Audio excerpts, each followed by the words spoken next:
Nathalie Ebner-Pagani, bonsoir. Vous êtes présente ce soir à l'association À Propos, donc pour une conférence sur le thème de l'amour vrai, et plus particulièrement sur les liens entre âmes sœurs et flammes jumelles.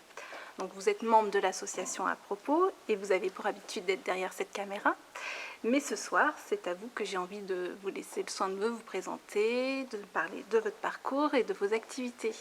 Alors effectivement, d'habitude, c'est moi qui suis derrière la caméra, donc une fois n'est pas coutume. Donc ce soir, j'interviens ici à titre de conférencière, donc pour cette thématique de l'amour vrai, et puis ces relations, ces liens très particuliers d'âmes sœurs et de flammes jumelles notamment. Alors je le fais à quel titre? Au titre de mon expérience,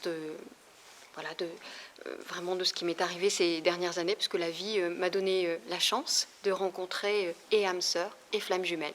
Donc c'est un partage très personnel que j'ai fait ce soir. Alors, de quoi il est question quand on parle d'âmes sœurs et voilà. Quelle est la différence? Comment on fait la distinction, parce que c'est souvent la question qui revient. C'est vrai qu'il y a plein de choses qui sont assez proches, il y a des signes assez proches dans la rencontre, dans la reconnaissance. Simplement, ce qui est important de savoir, c'est que l'âme sœur, c'est pas notre fameuse moitié comme on l'entend souvent dire, c'est une âme qui fait partie de la même famille d'âmes, ce qui suppose évidemment d'admettre le principe de l'incarnation et de la réincarnation.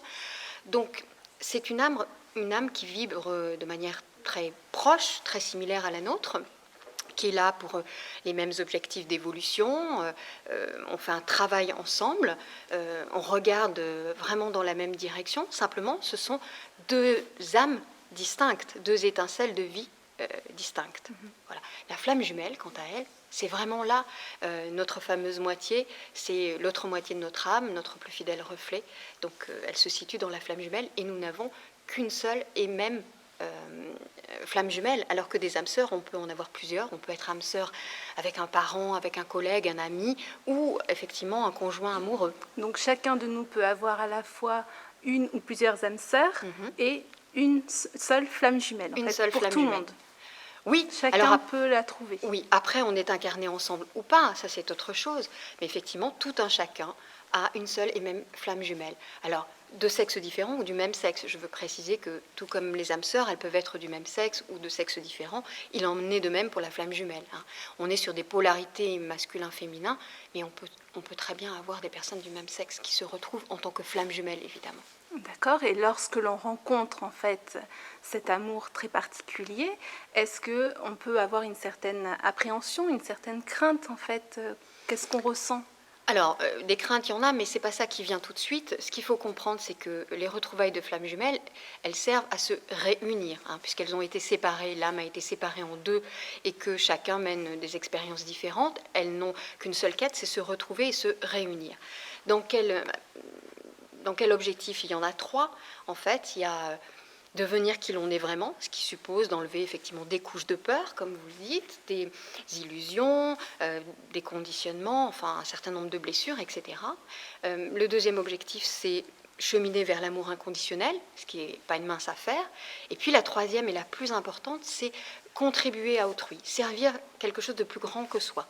Donc oui, on peut avoir peur, mais ce n'est pas ce qui se passe tout de suite. Ce qui se passe tout de suite, c'est un sentiment d'évidence, de complétude, c'est quelque chose d'électrisant, il y a une attraction. Ce n'est pas la pulsion comme dans un coup de foudre ou dans une passion, on est sur une attraction, alors dans nos corps, mais aussi sur des plans énergétiques. En fait, ça nous dépasse très largement. Et quelles peuvent être les difficultés rencontrées lors de cette relation? Alors, il y a plusieurs défis qu'on peut citer comme ça assez rapidement. Il peut y avoir un défi d'ordre, on va dire, une distance géographique marquée, une différence d'âge importante entre les deux. Il peut y avoir une différence culturelle ou sociale très marquée, un défi physique. Je veux dire par là que votre flamme jumelle, ce n'est pas votre genre. Ou alors, ce qui est notre cas, à Philippe et à moi, du bagage karmique. C'est-à-dire qu'on s'est déjà croisés dans d'autres vies, dans des vies antérieures, et donc on a eu le temps de se blesser et de s'aimer aussi. Donc on vient avec des besaces un petit peu pleines. Donc c'est ça qu'on a à régler. Et y a-t-il des outils, peut-être sur une approche énergétique, comme du Reiki, ou voilà, enfin, quelque chose pour un travail sur soi, en fait, qui permet d'appréhender un peu mieux C'est sûr que de toute façon, ces retrouvailles, elles amènent à faire un travail sur soi. Parce que d'abord, on ne se reconnaît pas forcément. Nous, on ne s'est pas reconnus pendant 15 ans. D'abord parce qu'on était engagés auprès d'âmes sœurs, et puis parce qu'on n'était certainement pas prêts psychologiquement. C'est une relation qui demande d'être prêt psychologiquement, vraiment. D'avoir commencé à faire du travail sur soi, parce que ça secoue derrière, il se passe des choses hors normes, voire surnaturelles. On se sent relié, connecté à un autre qui n'est plus forcément là, parce qu'il se passe quelque chose il y a un élément très important entre flammes jumelles qui arrive à quasiment toutes, pas toutes, mais quasiment toutes, c'est la séparation. Et la séparation, elle a justement ce rôle de purification, de nous laisser le temps et l'opportunité de guérir nos blessures, d'aller voir nos peurs, d'enlever tout ce qui encombre la relation, de déposer toutes ces couches dont on parlait tout à l'heure, et puis aussi de revenir à l'autonomie. Parce que cette réunion dont on parle, c'est la réunion de deux êtres complets et non pas de deux moitiés. Ça demande de s'être défait de la notion d'attachement, de la notion de conditionnel, d'amour conditionnel, l'amour avec des si, vraiment d'être libéré de tout ça pour être, et puis d'être revenu à son authenticité, à soi, à qui l'on est vraiment, à sa vérité. Et tout ça, ça demande effectivement du travail, alors plus ou moins long. Ça dépend de la force que l'on a, de l'envie que l'on a. Il n'y a pas de règle, j'ai envie de dire, en amour surtout pas. Et alors, par votre vécu, quels conseils vous pourriez donner à d'autres couples qui sont dans cette situation ? De conseils, je n'ai pas. J'ai partagé mon vécu personnel. Il y a quelques clés. Ce qui est important, c'est de retrouver le motif, quand on est séparé, le motif de la séparation. Celui qui a lieu ici et maintenant fait écho au motif originel, au motif de la séparation originelle. Et quand on peut identifier ça et qu'on peut le libérer, on va très très vite. Mais je veux dire, le seul conseil, c'est de travailler sur soi, d'être persévérant, d'apprendre à avoir le cœur ouvert de plus en plus.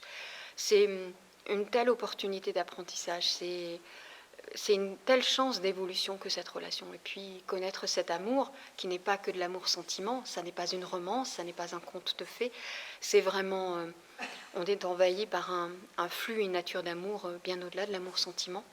Donc vous avez conclu votre conférence en nous expliquant ce qu'était l'amour vrai, l'amour inconditionnel. Oui. Est-ce que vous voulez en dire quelques mots supplémentaires ? Alors en fait, ce ne sont pas mes mots que j'ai utilisés là, puisque j'ai utilisé les mots de ma guidance, puisque à travers ce parcours que j'ai fait de retrouvailles avec ma flamme jumelle, certaines de mes aptitudes, notamment de mes capacités extrasensorielles, ont réémergé, de la clairaudience, de la clairsentience, et puis aussi une connexion à ma guidance. Donc ce que je vous ai lu, puisque je l'ai lu à la fin, était un message de mes guides.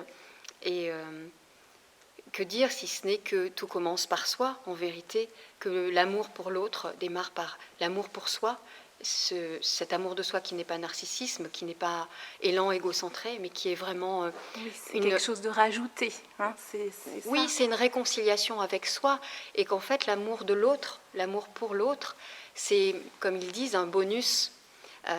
La part essentielle se trouvant dans l'amour de soi. Donc j'ai envie de dire, voilà, s'il y avait un conseil, oui, aimez vraiment, et commencez d'abord par vous-même, et après l'amour de l'autre et l'amour pour l'autre viendra. Voilà. Donc pour conclure cette interview, est-ce que vous souhaitez apporter une pensée, un mot, une phrase qui vous tiendrait à cœur ? Compléter ce que je viens de dire, donc cet appel, cette invitation à s'aimer soi et à offrir vraiment ce cadeau, ce trésor intérieur que nous portons tous, se le faire à soi-même, ce cadeau, et puis l'offrir ensuite au monde, parce que tout part de soi, vraiment. Voilà. Très bien. Eh bien, un grand merci Nathalie, et puis à très bientôt. Merci à vous.